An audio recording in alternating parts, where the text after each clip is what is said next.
आप सभी का हार्दिक स्वागत, हार्दिक अभिनंदन। प्रिय विद्यार्थियों, BA first year, BSc first year, BCom first year यानी पार्ट फर्स्ट में ग्रेजुएशन पार्ट फर्स्ट के लिए जो कंपलसरी पेपर होता है गांधी जीवन और दर्शन, उसका हम 8वां मॉडल पेपर आज हम पढ़ेंगे। यह पेपर आपके लिए कंपलसरी होता है। इस पेपर को पास करना बहुत अनिवार्य होता है। यदि आप पेपर पास नहीं कर पाते हैं तो आपके लिए यानी वो ग्रेजुएशन क्लियर नहीं मानी जाती। इसलिए इसे क्लियर करना बहुत जरूरी है। इसमें गांधी जी के जीवन और दर्शन से संबंधित प्रश्न पूछे जाते हैं। इसके अलावा ये जो पेपर है उन विद्यार्थियों के लिए भी बहुत अधिक महत्वपूर्ण है जो सर्वोदय की परीक्षा दे रहे हैं, अर्थात चाहे आप कॉलेज से दे रहे हैं चाहे स्कूल से दे रहे हैं, उन सभी के लिए भी ये बहुत अधिक महत्वपूर्ण टॉपिक है। इसलिए आप इसको पूरा देखें। इसके पीछे के जो 7 वीडियो है, पूरे के पूरे वीडियो है वो प्ले लिस्ट में पड़े हैं। और प्ले लिस्ट में जो है, जब आप देखेंगे सर्वोदय एग्जाम के नाम से नहीं, आपको देखना है गांधी जीवन और दर्शन या life and philosophy of Gandhi, life and philosophy of Gandhi. इस नाम से जब आप देखेंगे तो वहां पर आपको मिल जाएंगे, तो वहां से आप देख सकते हैं। वैसे इसके डिस्क्रिप्शन में भी ये सातों लिंक है वो आपको मिल जाएंगे, वहां से भी आप देख सकते हैं।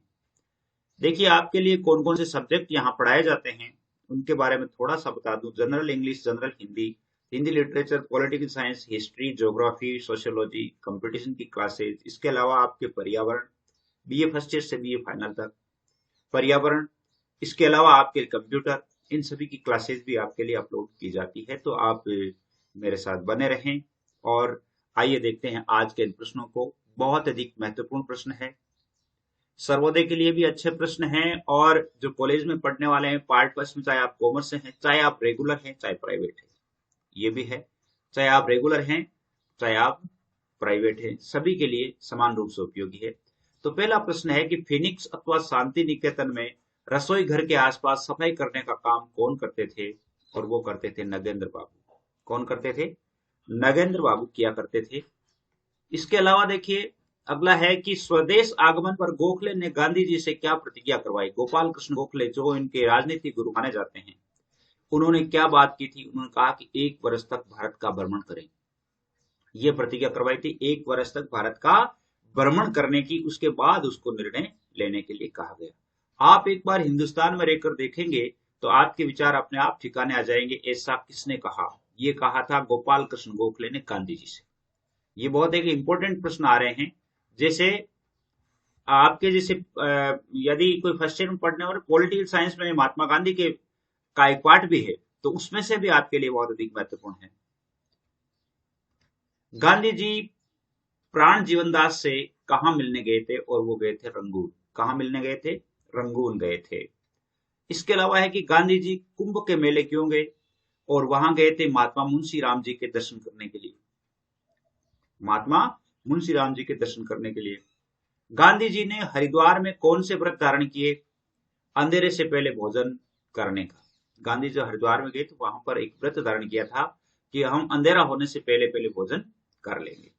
यदि चैनल को सब्सक्राइब नहीं किया तो सब्सक्राइब कर लीजिए ताकि जब भी वीडियो बनता है तो आपके पास उसका नोटिफिकेशन आ जाए। यह दोनों हिंदू धर्म के बाहरी चिन्ह है। पंडितों ने किन चिन्हों के बारे में कहा है? कौन से चिन्हों के बारे में? सिर पर चोटी और शरीर पर जनेऊ धारण करने के लिए उन्होंने कहा हिंदू धर्म के ये बाहरी चिन्ह है, अर्थात इनसे पता लग जाता है कि भाई ये हिंदू है। तो ये पंडितों ने इनके बारे में कहा है। गांधी जी विलायत में अपने सिर पर चोटी क्यों नहीं रखते थे?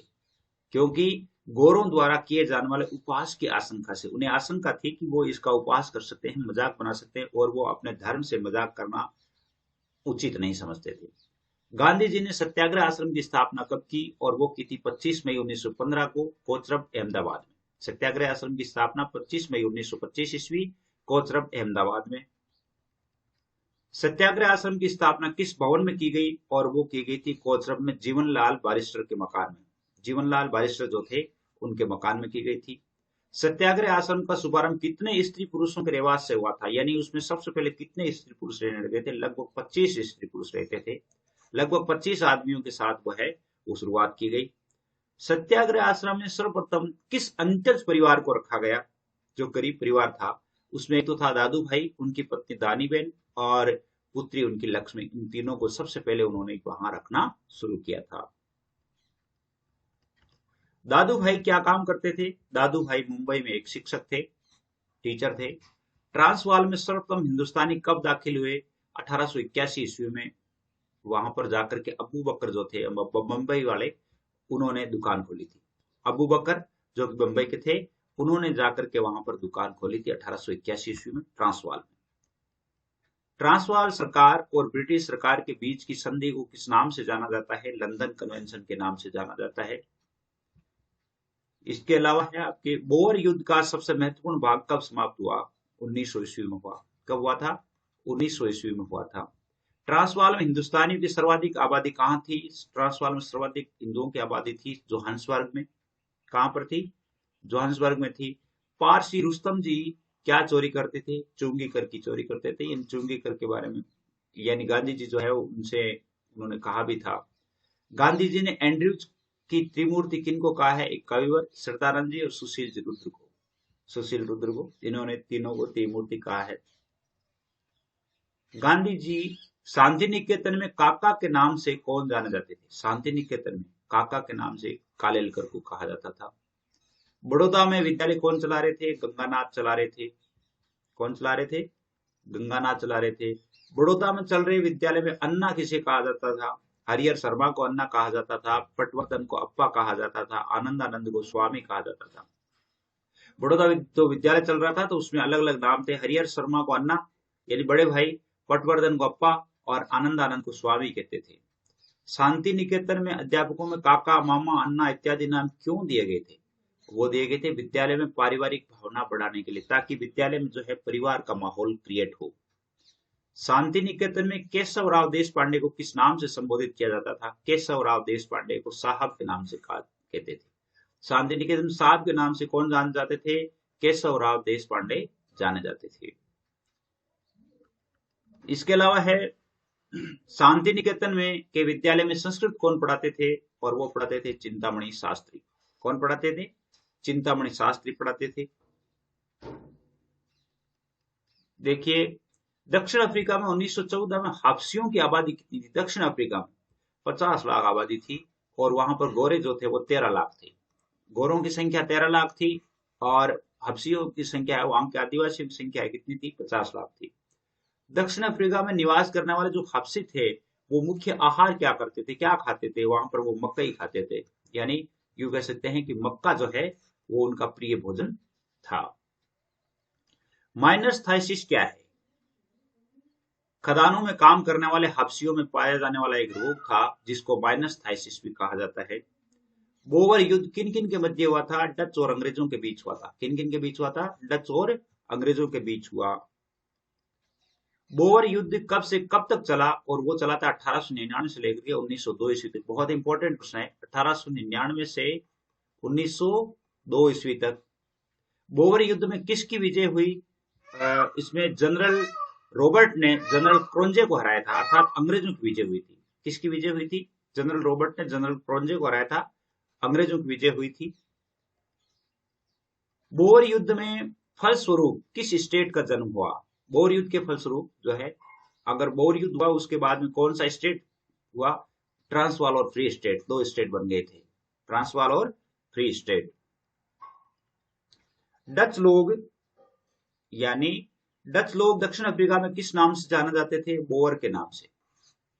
डच लोगों को बोअर के नाम से जाना जाता था। वहां पर बोअर है और डच लोगों को ही कहा जाता था। बोअर और यानी उनके बीच में युद्ध हुआ।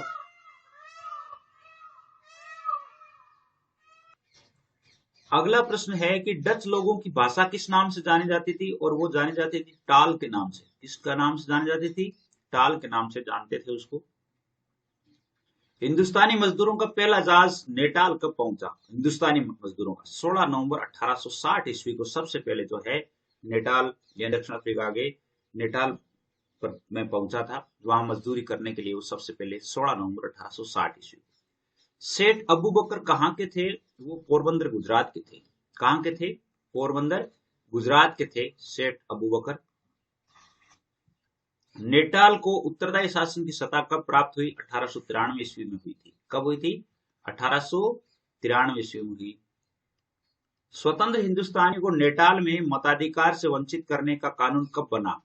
जहां पर जो स्वतंत्र हिंदुस्तानी थे उनको नेटाल में वोट देने से वंचित कर दिया गया। वो कानून बनाया था 1894 ईस्वी में। कब बनाया था? 1894 ईस्वी में बनाया था। अगला प्रश्न है कि गिरमिटिया मजदूरों का इकरारनामा अधिकतम कितने वर्ष के लिए हुआ करता था? अधिकतम 5 वर्ष के हुआ करता था, फिर उसे रिन्यू करवाना होता था। नेटाल में गिरमिटियों पर लगा 3 % का वार्षिक कर कब रद्द किया गया? 1914 ईस्वी में। उन पर जो 3% वार्षिक 3 % का वार्षिक कर लगता था, उनको 3 % जमा करवाने होते थे वहां, उसको 1914 में रद्द कर दिया गया। गिरमिटिया कानून को पूर्णतः समाप्त करने हेतु काउंसिल में प्रश्न किसने उठाया था? और वो उठाया था 1916 ईस्वी में भारत भूषण पंडित मालवीय जी ने लॉर्ड हार्डिंग के सामने उठाया था कि गिरमिटिया कानून को पूर्णतः समाप्त किया जाए। गिरमिटिया प्रथा को हमेशा के लिए समाप्त करने के लिए प्रार्थना पत्र कब प्रस्तुत किया गया? फरवरी 1917 में मालवीय जी ने रखा था। पंडित मालवीय जी 1917 ईस्वी में उन्होंने ये गिरमिटिया प्रथा है वो हमेशा के लिए समाप्त कर दी जाए, ये अंग्रेज सरकार के सामने रखा गया था। गिरमिट प्रथा बंद करने की घोषणा सरकार ने कब की? और वो की थी 31 जुलाई 1917 को। 31 जुलाई 1917 से गिरमिटिया प्रथा है वो समाप्त कर दी गई थी। अगला प्रश्न है कि गांधी जी ने किस भूमि को राजा जनक की भूमि कहा है? और वो कहा है चंपारण को। किसको कहा है? चंपारण को जो है राजा जनक की भूमि कहा है। बहुत इंपॉर्टेंट प्रश्न थे। मैं समझता हूं कि आपके लिए ये जो वीडियोज है बहुत अधिक सहायक सिद्ध होंगे। यानी फर्स्ट ईयर में पढ़ने वाले, चाहे आप कॉमर्स हैं चाहे कोई भी है, तो आप जब ये 10 से 12 वीडियो होंगे, 10 या 12 वीडियो जब आप देख लेंगे तो आपको अन्यत्र कहीं देखने की जरूरत नहीं है। आज के लिए बस इतना ही। जय हिंद, जय भारत।